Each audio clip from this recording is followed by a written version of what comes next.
we have one of the top equity strategists in the country join us now to take us through what what he made of the budget which was announced yesterday. Ridham Desai needs no introduction, Managing Director and Chief Equity Strategist India at Morgan Stanley. Ridham, good afternoon. Great to have you with us here on the program. Thanks very much for joining us. I remember reading your pre-budget note. And one of the things you said in the pre-budget note is markets are expecting, not expecting, but they'd be happy with some kind of relief with regards to measures which may reverse the FPI outflows, right? I mean, you didn't say anything specifically. And I think this STT thing, which has been going on since yesterday, was a bit of a bolt out of the blue. It went in the other direction. I think that's kind of overshadowed the pragmatism and other things in the budget. Maybe unfair, but, well, that's what it is. Your first take, Ridham, how did you see the budget and what it means for the market on a durable basis, if at all? So, Prashant, thank you for having me, and my apologies, I could not make it in the morning. So let me just step back from your question. By the way, what you read was on the front page, and inside I'd explain what would reverse this. So we'll come to that in a moment. But ultimately, your viewers should understand the budget is a statement of the government's expected income and expected expenditure. And there are two ways of approaching this. You can make some aggressive assumptions and overestimate income, underestimate expenditure, and come up with a very rosy scenario, or you could do the opposite. Now, the government has chosen to do the opposite. It has estimated its income rather conservatively. You can see this line by line. It's expecting a 10% growth in corporate tax revenue, which I think is super conservative. It's actually budgeting for pretty aggressive growth in expenditure. And therefore, I would say that it has erred on the side of caution. And the likelihood is as the year progresses, it may find itself beating its estimates, which actually augurs well for all the markets, which is equity, bond, and currency. So that's the first comment. The second comment, which I made earlier today, today and in fact over the past few days, is that in my 35 years of doing markets, actually slightly more than that, I am sensing right now, and I'm relying this purely on memory, so take it with a pinch of salt. Is this the biggest disconnect I'm seeing between the macro and the market? So the macro actually looks pretty good. I mean, look at the auto data that came out yesterday. It would suggest that we are in a recovery in growth. If you look at macro stability, things are actually quite benign. And in contrast, if you look at markets, whether it's the equity market, the bond market, or the currency market, they seem to be suggesting that India has some big problem on its hand. So this disconnect, I think, is certainly something to ponder over. And markets don't go wrong that often, but this time around, I'm quite convinced that the markets have underestimated what India is up to. So I think that's the second comment. And coming back to the overall comment on the budget, I think the budget actually addressed quite a few strategic issues, whether it's with respect to AI, whether it's with respect to services, or the focus on defense. I think it nailed quite a few issues, and in fact, even simplification of taxation. So in my view, this was a very good budget in both senses, in the sense that it doesn't overextend or overestimate things, and in the extent of the policy that it's delivering, which is a continuation of what we've seen over the past few months. Now to your question about FPIs. So clearly we are from the capital market, so we get very narrowly focused on what is the government doing about markets. And the last thing we want is them to do something that spooks the market. So unfortunately, the STT increase has spooked the market.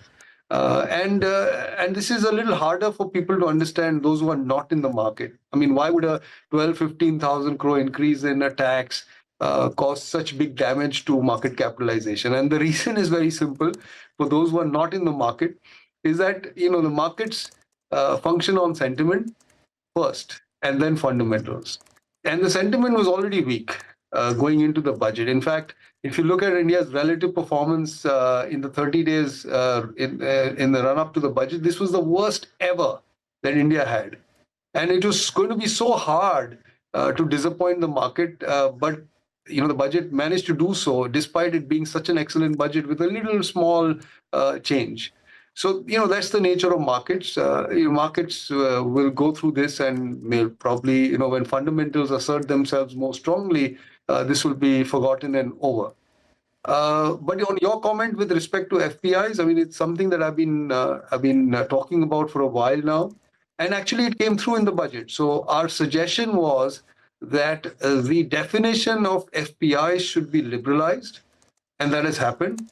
So persons residing outside India, PR-wise, are now in a position to buy a lot more stock in India than they could do before. Now, the next thing, which I think was a very important line in the finance minister's speech, and I'm not sure whether that's got enough airtime, was with respect to the modification to FEMA on non-debt instruments. So you can say non-debt is not very different from equities. And I would be eagerly waiting for the RBI's announcement on this, because it's okay to allow foreign investors to buy. The process has still been onerous for them. And if FEMA delivers a simplified process, then I think we've opened up the Indian markets to a completely different capital pool, relative to history. Historically, this market has attracted largely emerging market pools and to some extent global pool, but not HNI and not other pools of capital, which is what this budget has done. So yeah, it's a material change, but it has to be seen together with the proposed modification to FEMA, which I think we'll learn in the course of the next few days. Ridham, just one more question from my side. I know you've interacted with a range of investors, right? Could you tell us, we've also had a bunch of conversations here, and most actually large money managers are kind of sort of sidestepping this STT issue as a sentiment negative. But sentiment, as you said, is important. Those outside the market perhaps don't understand it to the degree that we kind of sort of obsess over it. But what's the feedback? And I mean, my question really to you is, where does the market go from here? Are we in for more of the same? I mean, the start to 26 has been pretty tough. And the, hope was that maybe this will change things a little bit around. What's your sense? So see, Prashant, I come from a fundamental perspective. The relative multiple on India is now close to its lowest level ever. And it only got lower than this in October 2008 in the middle of the global financial crisis. So India has never been cheaper than this before. If I look at the fundamentals, they seem to be on the mend. And do not underestimate the amount of stimulus that government and the central bank have put into the economy over the past few months. We've had 125 basis points of rate cuts. We've had unprecedented liquidity infusion and more coming. We've had banking sector deregulation. We've had 2.5 trillion rupees of tax stimulus. And this wasn't a crisis. It was a plain vanilla slowdown. The policy response has been very large. So it's almost inevitable that India's growth turns this year.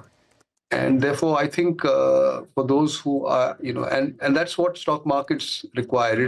They require courage at times when we are dealing with very bad sentiment, to take a contrary view and to stand up and say, no, I'm buying this. I think 12 months out, the results will be quite good if nothing untoward happens in the world. So I think that's my primary position. With respect to sentiment, so there are two ways of looking at it. Sentiment is very critical. Let's not underestimate that. Not necessarily market sentiment alone, but sentiment overall. Because it determines how consumers behave, it determines how investors behave. That's how simplified the world is. When I get up in the morning and I feel good, I go and make a purchase. It may be of a car, it may be of a new wallet, it may be of anything. And if I'm not feeling good and if I'm depressed, even if I have the money in the bank, I decide not to do it. So it's important to handle sentiment. It is actually a leading indicator of the economy. So the risk from this STD increase is that it takes the market sentiment down a notch, and then ultimately the reflexivity of markets into the economy mean that it drags down the economy. And that is why I think there is a slight worry about this. But otherwise, I think the fundamentals are supremely good right now. And I dare say India actually enjoys the best fundamentals amongst large economies in the world. But today, at least, markets seem to be settled. So day one after the budget, we aren't seeing that overhang of STT play out in the markets. Ridham, afternoon, and thanks so much for joining in. Rima here. So data center sector has emerged as the big winner of this budget with tax holidays till 2047. Share your views on what has transpired, what's happened in the budget, and actionable investable ideas basis this. So see, I think one of the reasons why investors were avoiding India, global investors were avoiding India, in fact, there were, I would say, three reasons. One is India's growth slowdown that started sometime in the last quarter of 2024. The second is India's extremely rich valuations relative to emerging markets in the world at the end of September 24. And the third is the lack of any immediate AI trade. Valuations have got fixed. I think growth is getting fixed, and we're going to get surprised to the upside. So the only thing remaining on the table was AI. Now there are 5 ingredients to AI. You need energy, they power the data centers, and then you need the supply chain, you need skills to convert that into some useful product, and you may or may not need an LLM, and that's an optionality. Now this budget actually goes around fixing 4 of these 5 things. So outside of the LLM, it has fixed the viability of data centers. I think India is probably one of the most attractive places on the planet now to set up data centers. This tax holiday has really sweetened it. So we've already seen tens of billions of dollars being announced, and I won't be surprised if these amounts go up materially in the next few months. The budget looks at the supply side issues quite intently, and we're talking about semiconductors, we're talking about rare earth. So all of these things go into the whole AI trade. It's certainly taken care of the energy side. There's a lot of incentives that have been rolled out, and I'm very bullish on the energy sector. So, and of course, skills. Do not underestimate the importance of the safe harbor for IT services. India is the place on the planet where you get skill at scale of very disciplined people at pretty low wages. It is unprecedented. It's an unprecedented advantage in a world that's trying to build AI-led solutions. So we have got the ingredients now, and I think as investors smell the roses, they'll wake up to the next big AI trade, which is India. Okay. So I think the budget has done a great favor, actually, to the market in that sense. All right. Hi, Ridham. Good afternoon and good to see you, Ben. I think in the morning you couldn't join us because there was a meeting with Minister Goel, if I'm not mistaken. I was looking at the gram and I think he uploaded some photos. I'm guessing that was earlier today. That said, you're impressed with the budget. You're optimistic that earnings pick up from here on as well. I think with regard to sentiment, that India-US trade deal is something that markets are looking forward to. How big a sentiment turner is that? Because there is some optimism that's been creeping back in the last few days, Ridham. Yeah, that's also an important thing to the sentiment. And I guess it's only a matter of time that the trade deal happens. I think a lot of work has happened in the background. I'm not privy to anything. I'm just guessing.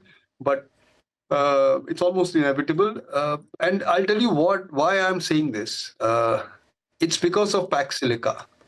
So do not underestimate the importance of Pax Silica. And India is on the table in Pax Silica. So for those who had this view that India is no longer a strategic partner for the US because of the events of the past few months, need to revisit that view, because India is part of the most important thing that America is doing right now, which is Pax Silica.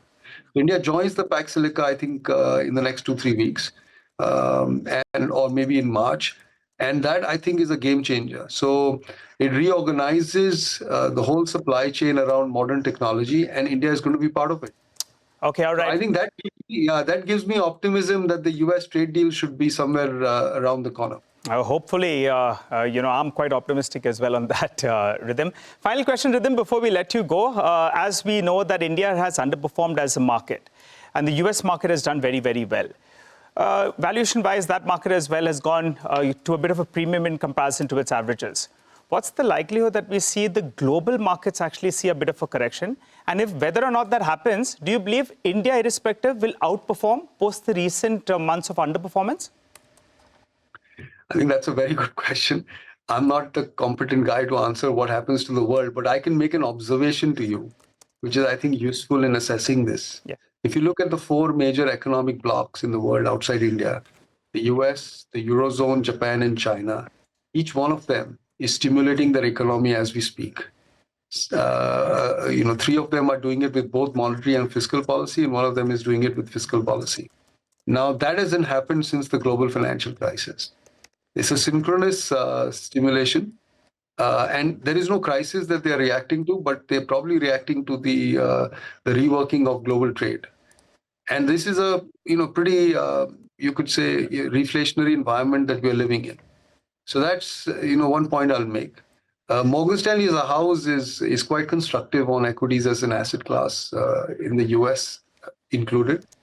So it doesn't look like that the global markets are in for any durable correction immediately. So I think that's the global backdrop. It is a worry for India if there is a recession around the world, but that's not our base case scenario.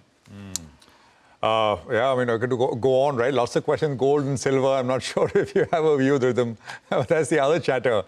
And oh boy, what a move we've had. Let's get Ridham's view on that. Ridham, you want to weigh in? Gold and silver? No, see, I will say what I say about gold and silver is that unlike what people think, they're not assets. They are stores of value. Yeah. An asset, by definition, is something that yields an income, like property, like equities, like bonds, like fixed deposits. Bitcoin, gold, and silver don't yield. Well, silver, I'll keep that aside because it's an industrial commodity. But gold and Bitcoin don't yield any income. They are stores of value.